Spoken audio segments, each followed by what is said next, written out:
എല്ലാ സഹോദരങ്ങൾക്കും നമ്മുടെ യൂട്യൂബ് ചാനലിലേക്ക് സ്വാഗതം. അപ്പൊ ഇന്ന് എവിടെ നോക്കിക്കഴിഞ്ഞാലും AI തരംഗമാണ്. ശരിക്കും യൂട്യൂബിനെ പോലും ഇപ്പൊ നിയന്ത്രിച്ച് മുന്നോട്ട് കൊണ്ടുപോകുന്നത് AI ആണ് എന്ന് പറയപ്പെടുന്നു. അപ്പോൾ അതേക്കുറിച്ചിട്ടൊക്കെ നമുക്ക് കൂടുതൽ കാര്യങ്ങളിലേക്ക് വരാം. അപ്പൊ അതിനു മുമ്പായിട്ട് എനിക്ക് പറയാനുള്ള ഒരു കാര്യം എന്ന് വെച്ചാൽ, ഇന്ന് നമ്മൾ കേൾക്കാനിടയായ ഒരു കാര്യം എന്താണെന്ന് വെച്ചാൽ, കേന്ദ്ര സർക്കാരിന്റെ ഒരു തീരുമാനം പുറത്തേക്ക് വന്നിട്ടുണ്ട്. AI കണ്ടന്റുകളെയൊക്കെ കുറച്ചധികം നിയന്ത്രിച്ചു കൊണ്ടുള്ള ഒരു നിർദ്ദേശമാണ് വന്നിട്ടുള്ളത്. അപ്പൊ അതേക്കുറിച്ചിട്ട് നമുക്ക് ഈ ന്യൂസ് ചാനലിൽ പറയുന്നത് കേട്ടിട്ട് വരാം. സാമൂഹിക മാധ്യമങ്ങളിലെ AI തട്ടിപ്പുകൾക്കും ഡീപ് ഫേക്ക് മാഫിയകൾക്കും അന്ത്യം കുറിക്കാൻ ലക്ഷ്യമിട്ടുള്ള സുപ്രധാന നിയമ ഭേദഗതിയുമായാണ് കേന്ദ്ര സർക്കാർ എത്തുന്നത്. നിർമ്മിത ബുദ്ധി ഉപയോഗിച്ചുള്ള വ്യാജ പ്രചരണങ്ങൾ തടയാൻ IT ചട്ടങ്ങളിൽ വൻ മാറ്റങ്ങളാണ് വരുത്തിയിരിക്കുന്നത്. ഇൻഫർമേഷൻ ടെക്നോളജി അമെൻഡ്മെന്റ് റൂൾസ് 2026 എന്ന് പേരിട്ടിരിക്കുന്ന പുതിയ ചട്ടങ്ങൾ ഫെബ്രുവരി 20 മുതൽ രാജ്യത്ത് പ്രാബല്യത്തിൽ വരും. ഇത് ആദ്യമായാണ് AI വഴി നിർമ്മിക്കുന്ന ഉള്ളടക്കങ്ങളെ സിന്തറ്റിക്കലി ജനറേറ്റഡ് ഇൻഫർമേഷൻ എന്ന പേരിൽ ഒരു നിയമപരമായ ചട്ടക്കൂടിനുള്ളിൽ കൊണ്ടുവരുന്നത്. വെറും വിനോദത്തിനപ്പുറം ആധികാരികമെന്ന് തോന്നിപ്പിക്കുന്ന തരത്തിലുള്ള കൃത്രിമ ഓഡിയോ വീഡിയോകൾ തടയുക എന്നതാണ് ഇതിന്റെ പ്രധാന ലക്ഷ്യം. IT നിയമത്തിലെ വകുപ്പ് 87 പ്രകാരം നടപ്പിലാക്കിയ ഈ പരിഷ്കാരം ഫെബ്രുവരി 20 മുതൽ നിലവിൽ വരുന്നതോടെ ഡിജിറ്റൽ ലോകത്തെ അരാജകത്വത്തിന് ഒരു പരിധിവരെയും അറുതിയാകും. വിവാദം ശരിക്കും പറയുകയാണെങ്കിൽ ഇത് കണ്ടപ്പോൾ ഞാൻ പലവട്ടം അന്തം വിട്ടുപോയി. ഇത് ഞാൻ കരുതി ഇത് ഉള്ളതായിരിക്കും, ഇത് AI ആയിരിക്കില്ല എന്ന് തന്നെയാണ് ഞാൻ വിചാരിച്ചത്. പക്ഷെ കുറേ വട്ടം കണ്ടു നോക്കി. പിന്നീട് എനിക്ക് ആ ഒരു ചാനലിൽ കയറിയിട്ട് ഓരോന്നായിട്ട് നോക്കിയപ്പോൾ എനിക്ക് മനസ്സിലായി ആ ഒരു ചാനലിൽ കൂടുതലും ചെയ്തിരിക്കുന്നത് ഇതുപോലെ AI കണ്ടന്റുകളാണ്. അപ്പോൾ അത് കണ്ടപ്പോൾ എനിക്ക് ആ ഒരു കാര്യത്തിൽ തീർച്ചയായി. അപ്പോൾ ഈ ഒരു മാസം എനിക്ക് തോന്നുന്നു 26-ാം തീയതിയോ മറ്റോ ആണെന്ന് തോന്നുന്നു യൂട്യൂബ് എടുത്തിരിക്കുന്ന ഒരു തീരുമാനം എന്ന് വെച്ചാൽ അത് കൂടുതലും ബാധകമായിട്ടുള്ളത് വീഡിയോസ് ഒക്കെ ചെയ്യുന്ന ആളുകൾക്ക്. പിന്നെയെന്ന് വെച്ചാൽ ഈ AI കാര്യത്തിൽ വാട്സപ്പിലായാലും അതുപോലെ തന്നെ ഫേസ്ബുക്കിലായാലും എല്ലാത്തിലും ഒരു കൺട്രോൾ കൊണ്ടുവന്നിട്ടുണ്ട് കേന്ദ്ര സർക്കാർ. അത് പ്രാബല്യത്തിൽ വരുന്നത് ഈ മാസം അവസാനത്തോടു കൂടി തന്നെ ആയിരിക്കും എന്നാണ് അറിയാൻ സാധിക്കുന്നത്. അതുപോലെ തന്നെ യൂട്യൂബിൽ വീഡിയോ ചെയ്യുന്ന ആളുകളാണെങ്കിൽ AI കണ്ടന്റ് ആണോ എന്ന് ചോദിക്കുന്ന ഒരു ഓപ്ഷൻ ഉണ്ട്. അപ്പോൾ ആ ഒരു ഭാഗത്ത് AI കണ്ടന്റ് ആണ് നിങ്ങൾ യൂസ് ചെയ്തിട്ടുള്ളതെങ്കിൽ തീർച്ചയായും ആണ് എന്ന് തന്നെ കൊടുക്കണം. അതല്ലെന്നുണ്ടെങ്കിൽ വലിയ വിഷയമാണ്, ചാനലിനെ നന്നായിട്ട് ബാധിക്കും. പിന്നെ അതുമാത്രമല്ല, എടുത്തു പറയേണ്ട ഒരു കാര്യം എന്ന് വെച്ചാൽ നിയമ നടപടികൾ വരെ ഉണ്ടാവും എന്നാണ് പറയുന്നത്.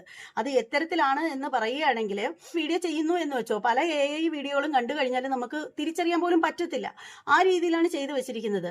അപ്പോൾ ഇതുപോലെ തെറ്റായ രീതിയിൽ, അതായത് ഒരാൾ പറയാത്ത കാര്യം പറഞ്ഞു എന്ന് പറയുക, അതുപോലെ തന്നെ ഒരാൾ കാണാത്ത കാര്യം കണ്ടു എന്ന് പറഞ്ഞിട്ടൊക്കെ വരുന്ന AI വീഡിയോസ് ഒക്കെ ഉണ്ടല്ലോ, കൃത്രിമമായിട്ട് നമുക്ക് കണ്ടു കഴിഞ്ഞാൽ തോന്നും അത് ഉള്ള കാര്യമാണെന്ന് തോന്നും.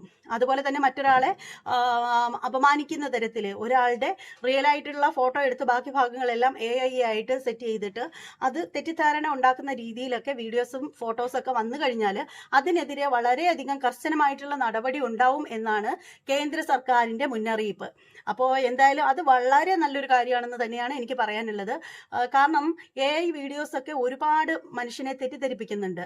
അത്തരത്തിൽ നമ്മൾ പല വീഡിയോകൾ കാണുമ്പോഴും നമുക്ക് പോലും അത് മനസ്സിലാവുന്നില്ല. നമ്മൾ ചിന്തിക്കുന്നു അത് റിയൽ ആയിട്ടുള്ള കാര്യമാണെന്ന്. പിന്നീടാണ് നമ്മൾ ഓർക്കുന്നത് അയ്യോ ഇത് AI ആണല്ലോ എന്നുള്ള കാര്യം. അപ്പൊ അതുപോലെ തന്നെ അത്തരത്തിലുള്ള ഒരു വീഡിയോയും കൂടി ഞാൻ ഇവിടെ കൊടുത്തേക്കാം.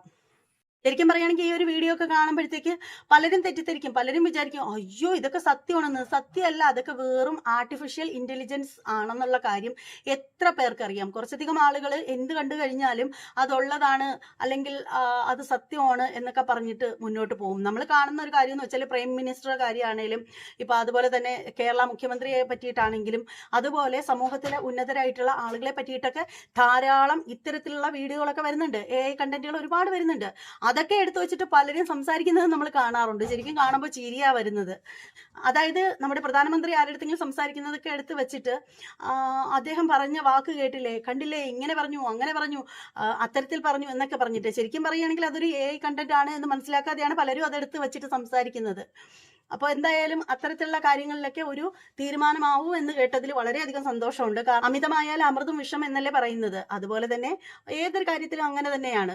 ചില നിയന്ത്രണങ്ങളൊക്കെ പല കാര്യങ്ങളിലും കൊണ്ടുവരുന്നത് വളരെ നന്നായിരിക്കും. അതുപോലെ തന്നെ ഈ ഒരു വിഷയത്തിൽ നിയന്ത്രണം കൊണ്ടുവന്ന കേന്ദ്ര സർക്കാരിന് അഭിനന്ദനങ്ങൾ അർഹിക്കുന്നു. അതുപോലെ തന്നെ കേന്ദ്ര സർക്കാരിനോട് പറയാനുള്ള ഒരു കാര്യം എന്ന് വെച്ചാൽ, നമ്മുടെ സ്ത്രീകൾക്ക് വസ്ത്ര സ്വാതന്ത്ര്യം എന്ന് പറയുന്നൊരു സംഭവമുണ്ട്.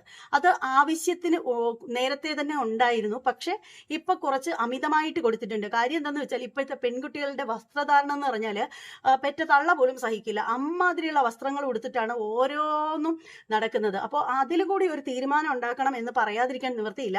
എന്തായാലും ഞാനിവിടെ ഒരു ചെറിയൊരു വീഡിയോ ക്ലിപ്പ് കൊടുത്തേക്കാം.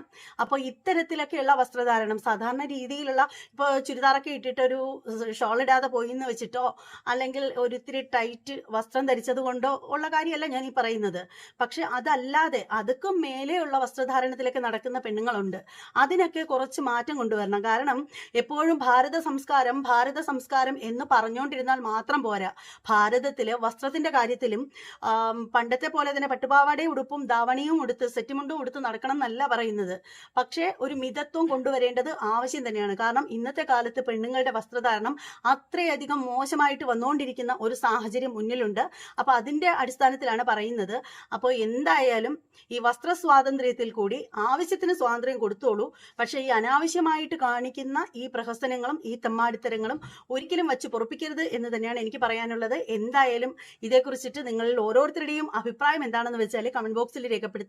മറ്റൊരു വീഡിയോ ആയിട്ട് കാണുന്നത് വരെ എല്ലാവർക്കും ബൈ.